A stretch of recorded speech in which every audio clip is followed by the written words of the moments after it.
a este nuevo video donde vamos a hacer una suma de vectores. No lo hago con la intención didáctica, sino que sí, me gusta y es algo que estudié y me parece algo muy relajante de ver, porque ya hacerlo y entenderlo es muy complicado. Pero bueno, comencemos. Primeramente estableceremos nuestros signos positivos, ¿no? En este caso, todo vector que vaya hacia arriba y hacia la derecha va a tener un signo positivo. Y comenzamos a dibujar nuestros cuadrantes. En el primer cuadrante tendremos un vector y en el segundo cuadrante tendremos nuestro segundo vector. ¿Okay? El primer vector tendrá un ángulo de 20 grados con una magnitud de 200 newtons, ¿vale? Y nuestro segundo vector tendrá una magnitud de 120 a un ángulo de 70 grados con respecto al eje X del segundo cuadrante. ¿Okay? Ahora, mediante la segunda ley de Newton, que nos dice que la fuerza es directamente proporcional a la masa por la aceleración, podemos establecer un sistema de ecuaciones el cual nos permite resolver esta sumatoria de vectores, porque yo lo voy a hacer mediante el método de triángulo rectángulo.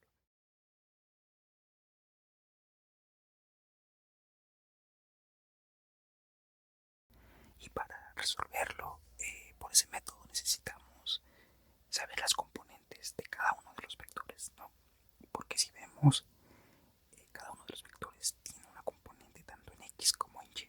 Entonces necesitamos saber cuáles son esas componentes. ¿Okay? Entonces comencemos por las componentes de ambos vectores en el eje X. Entonces la componente del vector 1 o F1 va a ser 200 coseno de 20 menos este menos, recuerden que lo sacamos, este menos está dado porque F2 o nuestro vector 2 va en dirección contraria a nuestra consigna de signos. Nosotros dijimos que todo lo que va a la derecha es positivo y este segundo vector va hacia la izquierda, pero sigue yendo hacia arriba, pero no importa porque está yendo a la izquierda. Entonces le colocamos un signo negativo en la sumatoria de fuerzas en X. Por eso se coloca un signo negativo, ¿vale? Y su componente en X de este segundo vector está dado por 120 coseno de 70. Bueno, ahí me faltó una S. Y bueno, nuestra sumatoria de fuerzas en X nos da como resultado 146.8961 newtons. Esa es la componente en X de nuestro vector resultante. Aún no encontramos nuestro vector resultante, pero ya sabemos cuál es su componente en X. Nos falta encontrar su componente en Y. Entonces vamos a encontrarla. Establecemos lo mismo que en f de X, o bueno, las fuerzas en X, solo que en esta ocasión va a ser f de Y. Y la fuerza en Y del primer vector va a estar dado por 200 seno de 20 más 120 seno de 70. Y bueno, una vez que ya tenemos estos sumandos, pues solo realizamos la operación y obtendríamos que la componente en Y tiene un valor de 181.1671 newtons. Entonces ya tenemos las componentes de la fuerza resultante, que aún nos falta encontrar su módulo. Aquí solo pues para llevar un orden lo que hacemos es escribir como si fuera un punto las componentes X, como si fueran coordenadas, ¿ok? Pero son componentes, ¿ok? Ahí encima le pondré la componente Y y su componente en X, ¿no? Pero como dije, lo que nos interesa a nosotros es encontrar el módulo, o sea, su magnitud, no sus componentes del vector resultante o de la fuerza resultante. ¿Y cómo encontramos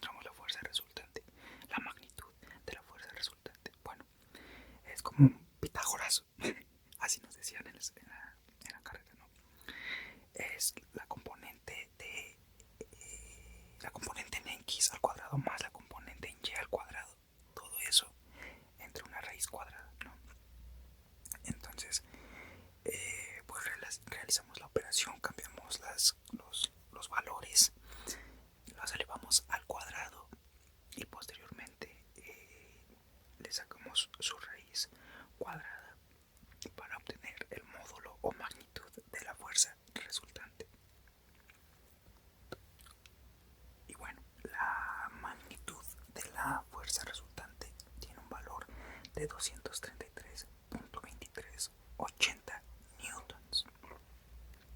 Pero nos falta encontrar su ángulo. Entonces, para encontrar su ángulo es tangente a la inversa o tangente a la -1 o arco tangente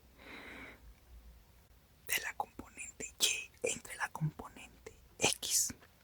Entonces, pues solo realizamos esa operación sustituyendo los valores, haciendo la división y todo eso que se multiplica por tangente a la inversa o tangente a la -1, como quieran llamarle. Y bueno, nos dará un ángulo de 50.96 grados. Vamos a dejarlo en solo 50 grados. Es que sería 51 grados, pero bueno, vamos a dejarlo en 50 grados cerrados, ¿no? Entonces ahora vamos a graficar nuestro vector resultante con esta información que ya tenemos actualmente. Si nosotros observamos la componente x y la componente y es positiva, por lo tanto va a quedar en el cuadrante número 1 con un ángulo de 50 grados. Aquí obviamente no puedo poner la magnitud original ni el ángulo exacto, pero ahorita vamos a ir a GeoGebra para corroborar que lo que acabamos de hacer tuvo algún sentido, ¿ok? Pero bueno, vamos a hacerlo aquí. Lo dibujamos rápidamente con la información, como dije, que ya contamos, con la que ya contamos, y inmediatamente nos vamos a ir a GeoGebra para corroborar que lo que dibujamos coincida y ver que estuvo bien nuestro procedimiento. Y ya aquí en GeoGebra nosotros vamos a llamar a nuestro vector 1 F1 y aquí es necesario colocar igual sus componentes, ¿vale? Aquí vamos a poner la componente de la fuerza 1, ¿no? La cual, pues como ya habíamos dicho, es 200 coseno de 20 y 200 seno de 20. Y vemos que se grafica inmediatamente, ¿no? Entonces ahora vamos con la fuerza 2, la cual ya ahí están sus componentes que ya habíamos escrito anteriormente, ¿vale? Y vemos que tiene similitudes a lo que dibujamos anteriormente. Ahora vamos a cambiar un poco el color a cada una y ahora vamos a llamar a la fuerza resultante, perdón, vamos a poner la fuerza resultante como la suma de F1 más F2 y nos tendría que dar este vector que pues es muy similar al que dibujamos nosotros. Ahí podemos corroborar también que tiene las componentes las cuales nosotros obtuvimos, y esto es una manera de, pues, de checar que efectivamente nuestro procedimiento tuvo sentido y que estuvo bien hecho, ¿no? Pero bueno, espero que les haya gustado. Es una manera rápida, es muy sencillo, de hecho es un poco más complejo la ubicación de los ángulos y todo eso, pero bueno, no quise hacerlo tan bueno, no es que sea más complicado, pero sino para hacerlo de una manera más correcta, pues se lleva otros procedimientos. Pero bueno, esto solo era para mostrarles un poquito cómo se hacen pues la sumatoria de vectores, ¿no? Ya después vienen otro tipo de vectores, o también es otro tipo de vectores, ¿no? Más vectores, ¿no? Esto nos ayuda para hacer evaluaciones de fuerzas en estructuras y bueno, etcétera. Pero bueno, espero que les haya gustado